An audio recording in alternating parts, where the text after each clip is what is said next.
sou Trícia Tadros e aqui, direto da TV Diário, nós falamos a respeito de um caso que não sai da cabeça dos amazonenses nos últimos dias.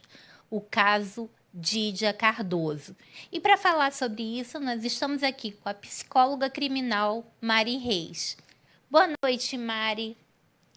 Olá, Trícia, boa noite. Muito obrigada por aceitar o nosso convite para que a gente possa comentar a respeito desse caso que é dos mais escabrosos que eu já vi na minha vida e o que tem mais nuances e características de personalidade completamente diferentes, e a gente precisa de um programa inteiro, ou talvez 2, para começar a destrinchar os detalhes, né, da questão psicológica dos personagens que estão envolvidos nesse caso, né, Mari? Exatamente.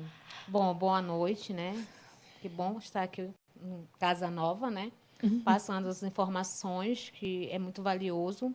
Eu sempre vou falar que tratar da saúde mental é fundamental, né, em todos os casos da nossa vida. E hoje, então, cada vez mais, né, Mari? Sim. Mari, hoje nós temos a notícia de que foi contratado o psiquiatra forense Eude Lobo Ribeiro, aquele mesmo que foi contratado para tratar de Adélio Bispo. Adélio Bispo, o autor das facadas no então candidato à presidência Jair Messias Bolsonaro. Conta um pouco do que a gente pode observar nesse momento, nesse caso, né?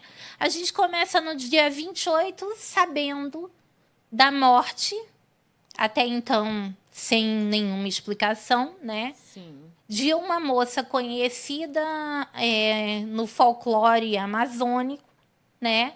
Como ex-sinhazinha do Boi Garantido, né? Sim. E aí a gente sabe que essa moça de nome de Lemar, mais conhecida como Dídia Cardoso, utilizava substâncias ilícitas que provavelmente teriam causado o óbito dela. Tá. Sim. No dia 29, começa o velório, em seguida o sepultamento, e até aí parecia que a história se encaminhava para um fim. Para surpresa de todos, inicia-se busca e apreensão, a prisão de 3 pessoas, 2 da família, o Ademar irmão e a mãe, né? E mais a gerente do salão, que estavam, né, tentando empreender fuga, certo? Certo. E aí começam a aparecer vários personagens e várias histórias. Mari, agora é com você, porque eu não tenho o menor preparo, nem CRP para falar a respeito. Vamos lá. Então, né, quando você fala da Dídia que dia 29 estava tudo normal, como se nada tivesse acontecido, como se tivesse sido uma morte natural. E aí, naquele momento, começa, né, as descobertas, como você traz vários personagens nessa história, cada vez chegando mais. É um caso, né, que, por estar acompanhando, cada dia é algo novo, é uma pessoa nova que adentra na história. Mas vamos lá, é um caso que abrange vários assuntos, né, que vai da dependência química, distorção de imagem, né, um perfil de uma mãe narcisista, né, e talvez as pessoas até não entendam quando a gente fala de mãe narcisista. Né, é um dos temas que você fala de maridos e esposas narcisistas, mas mãe... Mas aí é um caso extremíssimo, né, de mãe narcisista. Sim, sim. Existem mães narcisistas, aquela famosa mãe de Miss, né? E existe um caso absurdo como o da dona Closimar, né? Sim. Você percebe que alguns lógico, que eu não posso julgá-la como uma mãe narcisista, Sim. porque eu nunca atendi. Mas você percebe os traços. Os traços, os comportamentos. Vamos começar um a um, né? Sim. Um a um dos personagens. Bom, a primeira notícia que se tem, né, é uma briga, uma confusão generalizada na frente da casa da família. Né? Naquele momento, a briga ocorre por quê? Quem são os personagens que participam dessa briga e um está acusando o outro de quê? Na verdade, naquele momento, ninguém quer ser o culpado. Né? Você quer se livrar, né, da questão em si. Pode falar. Não, estou escutando. E aí, nisso, realmente tornou-se uma discussão, uma briga generalizada entre eles, né, na busca da fuga, de tirar-se o culpado. E aí, quando você vai para as investigações, né, que as autoridades tomam essa iniciativa, as coisas vão ficando mais extensas. E aí que a gente fala dos personagens que acabam entrando. Né? E aí essa briga ela vai crescendo cada vez mais. Volto a falar, tem muitos assuntos para trabalhar em cima de um único caso. E é um caso que mexeu com toda a população, não só do Amazonas, mas em geral. Tem gente fora de Manaus que pergunta de mim sobre a situação. Né? Sim, porque vamos combinar que, assim, até o início dos anos 2000, o caso mais escabroso que havia seria Suzane von Richthofen. Exatamente. E aí aparece Elise Matsunaga, que não só mata, como esquarteja, né? E aí depois aparece Flor de Lis, que é uma coisa mais horrorosa, porque são vários crimes. E agora, com o caso Dídia Cardoso, a gente consegue encontrar uma questão mais cheia de nuances até do que o caso Flor de Lis, porque envolve uma série de crimes, envolve crianças, envolve animais, envolve tráfico de drogas, envolve... Primeiro, vamos imaginar que o salão de beleza era um ponto de distribuição de droga, talvez? Talvez sim. Talvez sim, né? Uma coisa que me chamou muito a atenção, além de ser uma rede, né, é que, geralmente, os salões de beleza que a gente frequenta, que você, telespectador, frequenta, eles são abertos para que entre bastante luz, para que quem trabalha com a beleza precisa de luz, né? Para que veja os detalhes, para que veja a cor correta da coloração capilar, para que veja a maquiagem com todos os detalhes. E o que chama a atenção para quem nunca frequentou aquele salão de beleza é que não existe iluminação. As paredes são todas fechadas com cartazes, com tudo mais. Aquilo ali já é um indicativo de que alguma coisa de estranha ocorria dentro daquele estabelecimento? Tem características que sim, né? É como se fosse um labirinto. Eu já fui uma vez no do Vieira Alves e é muito escuro. As paredes são muito fechadas, é como se você estivesse realmente num labirinto. Mas aí a gente entra na questão de tudo que eu falei. Tem uma seita, teve abusos psicológicos, físicos, né? E o patrimonial, de alguma forma, porque ele viveu num cárcere ali dentro. Tá, nesse momento, a título de curiosidade, eu nunca sequer percebi esse salão no Vieira Alves, mas quando você entrou nesse salão, você percebeu alguma coisa diferente de um salão de beleza normal? Você foi atendida por um profissional normal, o tratamento normal? Ou tinha alguma coisa de esquisita, expressões faciais que uma psicóloga pode analisar como estranhas, clientes entrando para lugares estranhos, algo assim? Trícia, eu fui só uma vez, né? Eu cheguei a comentar com uma colega. Até porque um salão no Vieira Alves tinha um preço bem baixinho, né? Eles sempre faziam muitas promoções. Bom, era No um Vieira ambiente... Alves, gente, não costumam ser baratos por conta do valor dos aluguéis, né? Os salões do Vieira Alves têm embutido um custo alto de aluguel, de IPTU, de energia elétrica. Não tem, se não tiver outra atividade por trás, como manter um preço muito em conta, né? Sim. É assim, no dia que eu fui só uma vez, fui bem recebida, fiz o serviço que eu tinha que fazer junto com a minha filha, mas não quis mais voltar. E não quis mais voltar Não quis por quê? mais voltar. Percebeu alguma coisa esquisita? O agitamento de alguns colaboradores. Recepção, dá, não dá. Aí eu até comentei, será que eles recebem pelo atendimento daquela dá, não dá? Aí a gente fica Olha assim, só, né? telespectador, você que é uma pessoa normal, você talvez não perceba ao entrar num salão desse. Mas uma psicóloga dificilmente não percebe, né, um comportamento esquisito numa equipe de colaboradores que tem algo a mais, né? Então, você percebeu os colaboradores, alguns deles bastante agitados, Sim, né? sim. Agitados. E assim, eu sou muito observadora, Trícia. Então, assim, tem lugares que eu entro e quero voltar 1000 vezes porque eu me sinto bem. Né? Não que o atendimento tenha sido ruim, eu fui bem atendida, mas o ambiente não estava... É como se fosse super sobrecarregado. É isso. Então, assim, não voltei mais. Fui só uma única vez e não voltei mais. Mas os frequentadores eram pessoas absolutamente normais? Era um salão que estava super lotado nesse dia. Inclusive, eu cheguei aí na parte do restaurante tomar um café, porque... Tomou café lá? Tomei café. Não passou mal? Bom, depois a minha filha fala assim para mim, ó, mãe, eu acho que a gente tá... mas eu tomei o cafezinho lá, E assim. deu tudo certo? Bom, não senti nada, né? Bom, só para descontrair, né? Isso. Mas, então, você acredita que o salão funcionava como um salão normal, né? A seita provavelmente não funcionava lá. O salão era realmente um salão de beleza, Sim. mas que provavelmente cobrava aquele preço barato para circular, né? O dinheiro e tudo mais. Enfim, um preço que, de repente, destoante dos outros salões da região, mas que funcionava normalmente, né?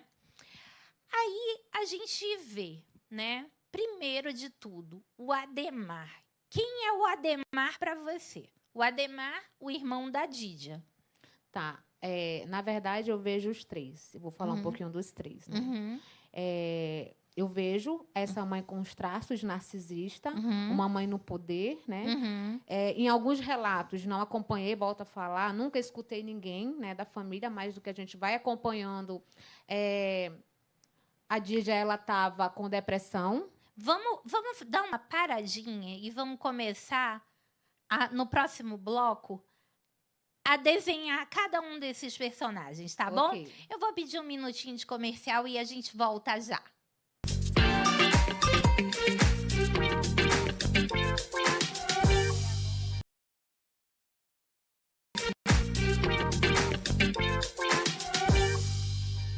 Voltando aqui, diretamente da TV Diário, Record News Manaus, conversando com a psicóloga criminal Mari Reis. Mari, nós estávamos falando a respeito dos personagens desse caso, Dídia Cardoso. Nós começamos a falar dos 3 principais personagens da história, né? A mãe e os 2 filhos. Vamos lá. Como a gente havia iniciado, vamos falar dos 3 personagens, porque um vai ajustando o outro, né? A gente vai falar de uma suposta mãe narcisista, tá, gente? Não estou falando que é porque nunca atendi, nunca vi pessoalmente, mas tem umas características, né, da superioridade. E principalmente aquele vídeo, né? Porque esse é um caso que a gente tem bastante elementos para falar a respeito, porque a gente tem acesso a muitos vídeos e muitos áudios, né, a respeito. Sim. Principalmente aqueles vídeos onde ela aparece diminuindo os filhos, dizendo que 1, 2, 3 seringadas não é nada, sim, que a droga não faz mal a ninguém e que olha como ela estava, né? E mostra a parte da coxa onde ela havia aplicado o medicamento. Eu acho que, para uma psicóloga, fica bem fácil de imaginar qual venha a ser o diagnóstico dessa mãe. Sim, sim. Você vê nesses comportamentos de superioridade e uma chuva de humilhação com os filhos. Né? Eu cheguei a ver ela dizer assim, por que comigo não acontece? Vocês são mole. Então, ela está sempre diminuindo os filhos. E, em alguns momentos, parece que ela quer aparecer mais. Ela quer ser a filha de 32 anos, né? Com a idade de 52. Mas vamos por parte. Esses filhos, eles foram induzidos pela própria genitora. Existem vários contextos, Trícia. Primeiro, vamos começar. Primeiro, ela aparece como rainha do peladão. Sim. De uma determinada época, né? Sim. E aí ela começou a projetar que a filha deveria também seguir os passos. Na verdade, ela projetou, voltando a falar de idade. A filha jovem, ela 52 anos, conservada, ok. Mas ela não queria perder o posto. Eu não estou mais ali para concorrer, mas a minha filha está ali, eu, de alguma forma, vou estar na mídia. Comando. Exatamente. A gente viu que a Didia sofreu um acidente, né? Ela fala num dos vídeos, teve que tomar corticoide e engordou alguns quilos. Mas nada absurdo. E aí você vê que ela começa uma distorção de imagem. Essa mãe começa a falar, a mãe está sempre ali, bem tratada, o corpo tudo legal, e ela começa a cobrar dessa filha. É tanto que eles acabam indo para quê? Vão em busca das drogas, a inibição do apetite, fisicultura. Mas primeiro começa ali parecer que ela se envolve... Na verdade, ela fica noiva no final a bordo, né, do reality, de um personal trainer, né? Exatamente. Então, ela dá a entender nas redes sociais dela de que ela está adotando uma vida de exercícios, de maior regramento, digamos assim, mas superficialmente, porque, na verdade, talvez tenha sido aí ou depois desse momento, o primeiro contato com as drogas? Eu acredito que começou nesse momento. As drogas começam com um remédiozinho para inibir a fome. Sim. Começa por aí. Então, ela não entrou no mundo das drogas pela cetamina ou ketamina. Ela entrou no mundo das drogas por um inibidor de apetite. Vamos falar assim, gente, gradativamente. Inibidores de apetite são medicamentos tarja preta, muito usados até os anos 90, menos usados hoje no mundo de bariátricas e Ozempics e tudo mais, mas que eram remédios que causavam dependência, né? Eles causavam dependência e, por isso, dessa gama de medicamentos, a gente tem Dualid, Dastem Plus, uma série de medicamentos tarja preta que talvez tenham sido a porta de entrada para essa moça no mundo das drogas. Para a busca, né, eu volto a falar, a distorção da imagem, a busca do corpo perfeito, a cobrança que talvez vinha dessa mãe.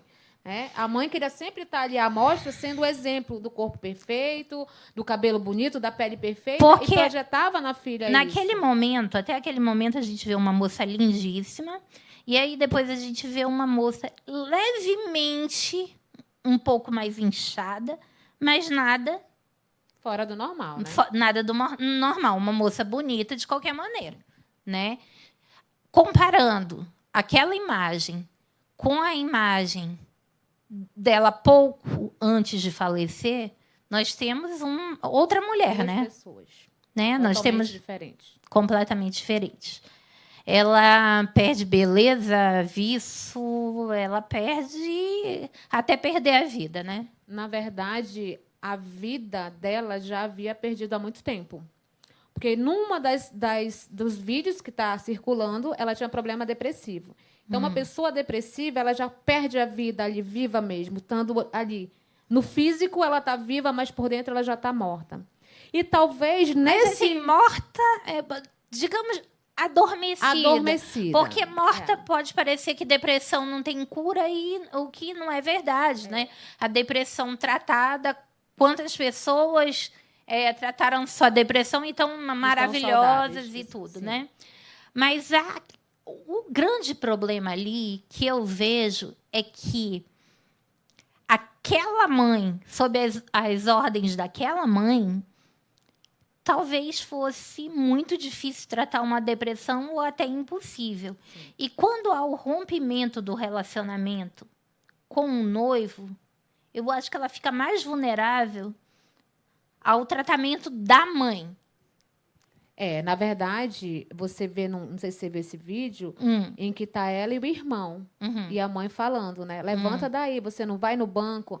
Agora, uma pessoa normal, gente, ela não pede nem para uma pessoa que tomou 3 cervejas dirigir. E ela ficava, levanta daí, você é mole. Né? O que você está fazendo?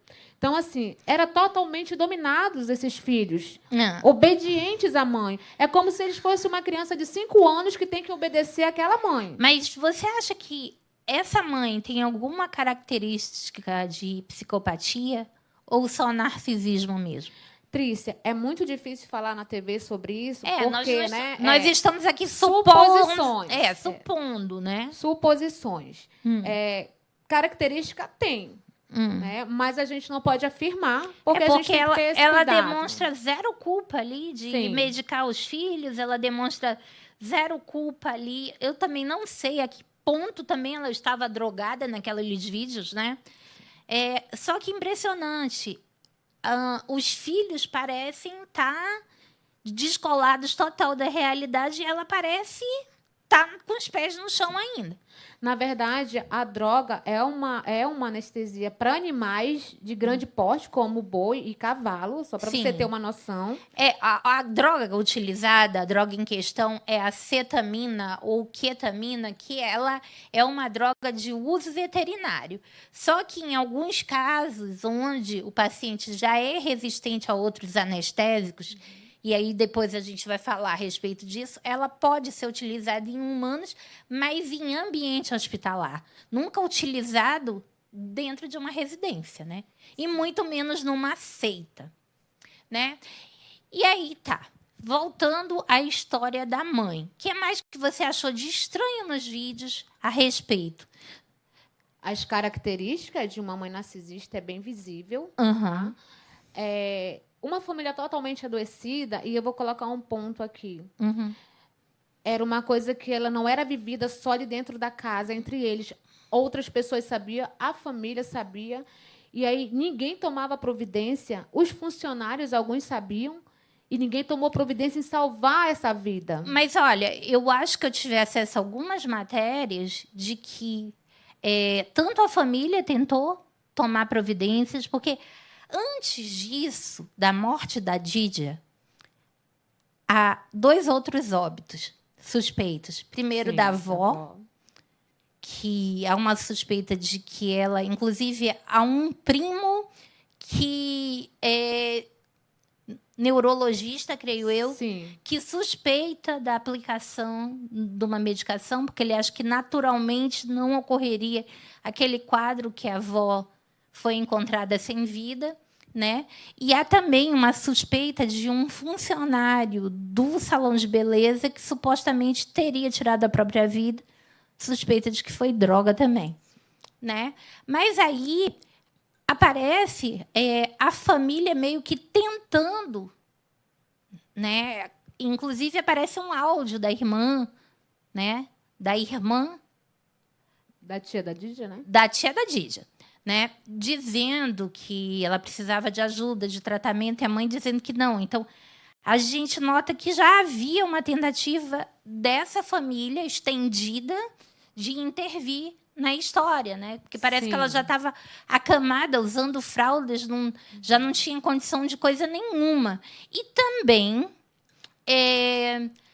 tem a história da cunhada, que já foi retirada de lá, também com proteção policial, né, através do pai dessa moça, chamada Audrey, que parece que se encontra mais ou menos da mesma maneira que a Dídia se encontrava, né?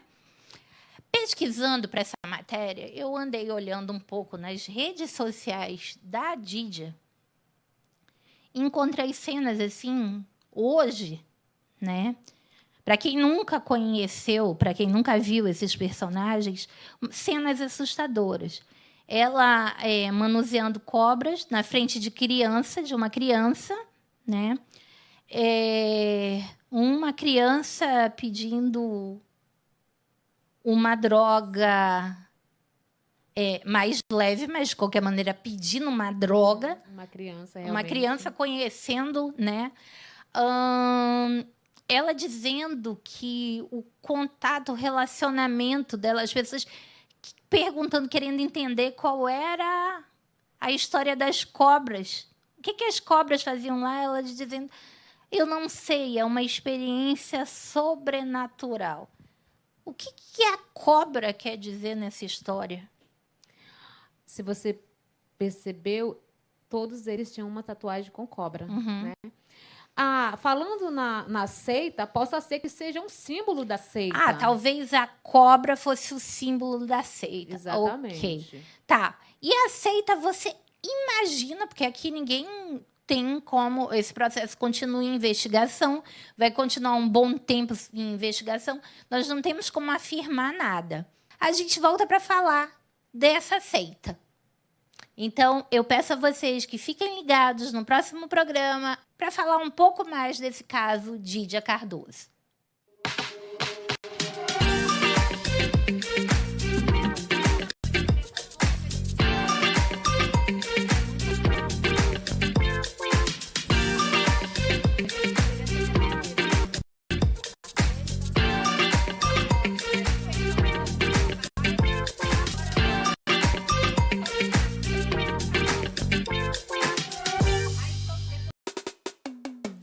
Amazonas diferente.